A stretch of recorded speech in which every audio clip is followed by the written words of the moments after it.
मित्रांनो, मैदान रिपोर्टरमध्ये आपल्या सगळ्यांचं स्वागत आहे। आपण आहोत इंदापूर तालुक्यातील काजड या गावामध्ये।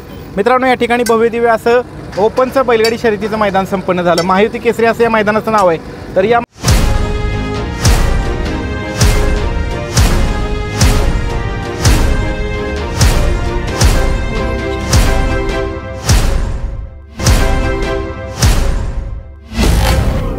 मैदानामध्ये प्रथम क्रमांकाची बैलजोडी ठरलेली आहे, ती म्हणजे कॉकटेल उर्फ सुंदर आणि त्याच्या जोडीला पळाला बहुऱ्या।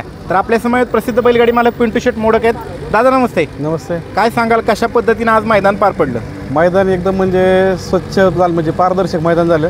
एकदम निकाल म्हणजे एकदम पारदर्शक दिले त्यांनी। आता किती दिवसानं कॉकटेलने 1 नंबर केलाय? आता किती दिवसांनी बरेच, म्हणजे आता एक 7-8 मैदान 1 नंबरचा झाला। तर 2 गुलालात राहत होता। हा, गुलालाचा पण 2-3 नंबरच होता। आज 1 नंबर झाला। योग आला दैवत शेठचा आमचा, आज 1 नंबर झाला। दैवत शेठचं नियोजन कसं काय? दैवत शेठचं नवीन खरेदी कशी काय पळाली? नवीन खरेदीचं आहे, पण दैवत शेठचं नियोजन म्हणजे एकदम परफेक्ट असतं। पण जसा बैल घेतला तसं आमचं नियोजन होतं की यांच्या एकदा तरी बैलाबरोबर पळायचं। पण म्हणजे हा योग लय दुर्मिळ आला, आणि जे दुर्मिळ योग येतो तेच काहीतरी वेगळं घडतं, तेच आज वेगळं घडलं। 1 नंबर झाला आमचा। बरं। बावऱ्याविषयी काय सांगाल? म्हणजे एकदमच खोंड एकदम चांगला आहे। अंगाला छोटा असता तरी पण पळायला एकदम स्पीड चांगली आहे त्याला। म्हणजे भविष्यात पण तो 1 नंबरमध्येच पळेल कायम। गटाला सेमीला आणि फायनलला गाडी कोणी चालवली? आटील ड्रायव्हर तामखड्याने गाडी चालवली आज। आणि सनी ड्रायव्हर आज? सनी ड्रायव्हर आज बैलगाडी घेऊन वीरची यात्रा असते आमच्या मारामारीची, तेव्हा सनी ड्रायव्हर आला नाही। सगळी तिकडेच येतात आज। आम्ही पण दुपारी जाऊन आलो। कशी चालवली ड्रायव्हरने गाडी आज? गाडी म्हणजे एकदम गाडी काय व्हायची, कमी जास्त पाहिजे तर गाडी तारून आणायला लागायची ना, त्यामुळे गाडी एकदम चांगली मारली ड्रायव्हर। चांगली मारली। गटाला किती नंबर गटातनं पळाला? 37 नंबर। तास नंबर किती होता? 3 नंबर। त्यानंतर सीमीला कडनीच गाडी पळाली आमची। किती सीम किती? 6 नंबर पळाली, पण कडेची गाडीच नव्हती पळाली। तर बैल बावर एकदम कडनी चांगलं स्पीड लावलं। बावऱ्या हा बावऱ्या एकदम। नाव पण दैवत शेटनी नाव लय जबरदस्त ठेवलं। मी पण बावऱ्या करतोय, पण म्हणजे बावऱ्या आहे। काय सांगाल दैवत शेट, बावऱ्याविषयी काय सांगाल? आगळी वेगळीच नावं ठेवताय तुम्ही वस्तूंना। हा, आता वेगळं असावं काहीतरी, सर्वांच्या ऐकून परत तीच नसून आहे। बरं। कसं मैदान फाटी कशी पळायला? मैदान चांगलं। गेल्या वर्षी बी आम्ही इथं पळायला 2 गाड्या राहिल्या होत्या फायनल, लक्ष्मणची फाजिलची। त्या वर्षी बी राहिली गाडी। मैदान तुम्हाला लकी म्हणायचं का? सोन्या बी क्वार्टर फायनल मध्ये राहिला होता। ह्या वेळेस पण सोन्या राहिला ना क्वार्टर फायनलला? म्हणजे गुलाल आहेच ह्या मैदानात तुम्हाला। शो आपला पाहिजे असेल पृथ्वीदादांचा, लक्ष्मणराव असेल, आणि आता बावऱ्या। अजून दुसरी खरेदी कुठली? अजून एक आहेत बारकी, पण ती आता पळल्याशिवाय नाही। कसं काय कुठं शोधून आणता येईल?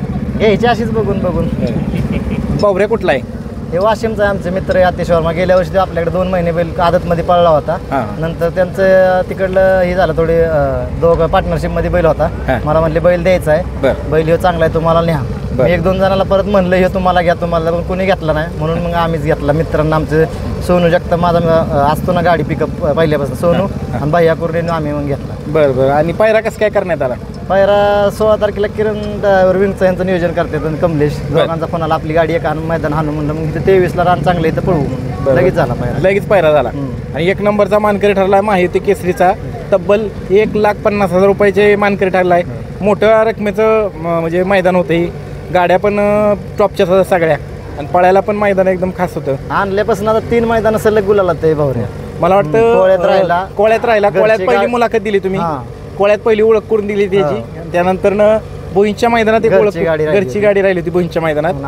आज ही गाडी म्हणजे कंटिन्यू बोलायला ते खरेदी सार्थकी लागली का? लागली। 2 खरेदी चांगल्या पाहिजेची बी नेहमी चांगली। गाडी कशी चालवली आटील ड्रायव्हरने? आता तुम्ही बघितली पूर्ण, माझा ड्रायव्हर चांगला आहे, अनुभवी ड्रायव्हर आहे। अनुभव अशा गाड्यांना अनुभवी ड्रायव्हर लागतो। अनुभवी ड्रायव्हर। आणि पहिल्यांदाच एका जोट्यामध्ये साज पळाला। सुंदर आणि दोघं पहिल्यांदाच पळाली, आणि दोघं एका नरमादी अशी जोडी पळाली आहे की नाही? चांगली पळाली। आता आगामी नियोजन काय असेल बावऱ्याचं? पळवायची अशीच आता, अशी नाही मोठं नियोजन असणार? एवढी वस्तू चांगली लागली मैदान, घरची गाडी पळवायची। 1 मैदान आहेत पिंटू शेट आहेत, आणखीन 2-4 बैल कोणाला मागेल त्याला आपली पळेल गाडी ती पळवायची। असलं की पहिले ऑटोमॅटिक व्हायचं, त्यामुळे काय अडचण नाही। आणि आता सांगली जिल्ह्यामध्ये आगामी ह्याच्यामध्ये 2 मैदान होत आहेत मोठी।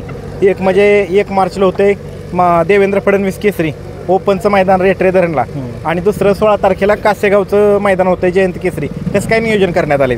बघू आता 1 मैदानला घरची गाडी आहे, बाईजी आणि बावऱ्या मैदानला बघू। म्हणजे 1 मार्चला पण सहभागी होणार आहे, 16 मार्चला पण सहभागी होणार आहे तुम्ही? आणि त्यानंतर 5 मार्चला सुद्धा एक सुंदर असं मैदान आहे तिथं बी आहे. ते सदाशिव नगर पुरंदर 5-10 पुण्याची आदत आणि 16 असे 5 दिवस 20 5-5 दिवसानं 4-5 मैदान चांगली नियोजन केलंय वडकीपर्यंत चांगली नियोजन केलं. पिंटू शेटकडे वळूयात आपण. पिंटू शेट, आता तुमचं कसं काय आगामी नियोजन आहे? कॉकटेल कुठल्या मैदानात दिसेल? नियोजन आता सध्या आमच्या कार्यकर्त्यांकडे दिले. किरण असेल, कमलेश असेल, मयूर आणि योगेश यांच्याकडे नियोजन दिलं. सध्या मी काही नियोजन करत नाही आता. पण तुमची इच्छा असेल की ह्या मैदानात पळावं? म्हणजे कराड भागात आपलं बैल कसं आहे, म्हणजे 10 मैदान खेळात एकच मैदान हार झालं नाही तर 9 मैदान आपलं बैल गुलाला ते. त्या भागात म्हणजे कुणावर जरी पळलं तर आपण गुलालात राहील ही आपल्याला 100% गॅरंटी असते. त्यामुळे काय अडचण नाही. 1 मार्चच्या देवेंद्र फडणवीस केसरीच मैदानाचं कसं काय नियोजन आहे? नियोजनात आगामी आता किरणनी काय नियोजन केलं मला माहिती पण दिसणार आहे का मैदानात? 100% जे कराड भागात प्रत्येक मैदानात कॉकटेल दिसतात. कराड तिकडे नंतर 5 तारखेला इथं सदाशिवनगर पुरंदरवडेला आहे. त्याचं नियोजन झालेलं आहे. त्याचं नियोजन करून ठेवलेलं आहे. त्याचं स्वतः नियोजन केलं. आणि 16 तारखेला मोठ्या रकमेचं मैदान होतं आहे जयंत केसरी कासेगावला. तिथं आता नियोजन चालू आहे. आणि वडकीत पण आमचं एक मोठं मैदान आहे 2 लाखाचं.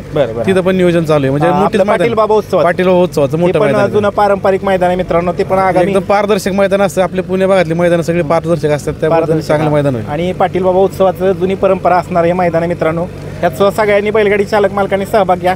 सगळ्याच मैदानांना सहभाग घ्या. आराम करून योग्य नियोजन करून पैरे करून घ्या.